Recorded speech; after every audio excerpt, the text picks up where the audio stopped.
রহমতুল্লাহ বরকাত। সবাইকে ঈদ মুবারক, ঈদ মুবারক। অগ্রিম ঈদের শুভেচ্ছা। যারা বাড়িতে গেছেন সবাই জন্য ঈদ মুবারক, যারা গ্রামে গিয়েছেন তাদের জন্য ঈদ মুবারক।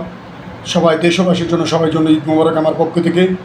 আজকে চাঁদ রাত, সবাই আমন্ত্রিত। ভালো থাকবেন, সুস্থ থাকবেন, সুন্দর মতন ঈদ যাপন করবেন। এবং যারা দেশে বাড়িতে গেছেন, গ্রামে গেছেন, অনেক ডিস্ট্রিক্টে গেছেন, আশা করি সবাই সুন্দর মতন যেন আবার ঢাকা সুন্দর মতন চলে আসতে পারে। ঈদের শুভেচ্ছা সবাই ভাগাভাগি করবেন মা বাবার সাথে। অপরিচিত লোকের খাওয়ান খাবেন না, অপরিচিত লোকের কোনো কিছু ধরবেন না, এটা আমার অনুরোধ আপনাদের। সুন্দর মতন যাবেন, সুন্দর মতন আসবেন। কোনো ড্রাইভার ভাইয়েরা, এই যাত্রীর জীবনযাপন সব আপনাদের উপরে। সুন্দর মতন আপনারা গাড়ি বহন করে চালিয়ে যাবেন। কোনো ওই গাড়ি যদি থামাতে বলে থামাবেন না। রোডে ঘাটে অনেক জায়গায় ছিনতাইবাজ থাকে, আপনারা গাড়িগুলো থামাবেন না। সুন্দর মতন তাদের গন্তব্যস্থানে পৌঁছে দিবেন। ড্রাইভার ভাইদের সালাম জানাই আমার পক্ষ থেকে। এবং ড্রাইভার ভাইয়েরা কোনো নেশা জাতীয় পান করবেন না। কেউ পানি হাতলে, কেউ সিগারেট পানি হাতলে খাবেন না।